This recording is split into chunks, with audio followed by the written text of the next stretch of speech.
আজকে বলবো রুবি বা চুনি পাথর কারা পড়বেন আর কারা পড়বেন না, কাদের পড়লে কতটা ভালো হতে পারে আর কাদের পড়লে কতটা খারাপ হতে পারে।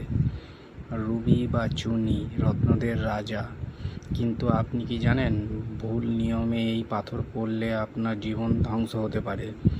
জ্যোতিষশাস্ত্রে রুবি হলো গ্রহ রাজা সূর্যের রত্ন।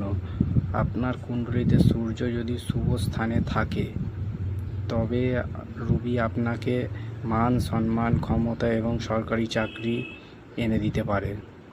খুব সহজেই আপনি এইগুলো পেয়ে যাবেন। বিশেষ করে মেষ, সিংহ এবং ধনু লগ্নে জাতকদের জন্য রুবি অত্যন্ত ভাগ্যদায়ক একটি রত্ন, কিন্তু বৃষ, কন্যা বা মকর লগ্নের মানুষ এটি যদি পড়ে তার অত্যন্ত সর্বনাশ হতে পারে। তাই আপনার লগ্ন বা রাশি বিচার করে তবেই কিছু রত্ন ধারণ করুন, নাহলে রত্ন থেকে দূরেই থাকুন। আপনার লগ্ন বা রাশি কি কমেন্টে জানান।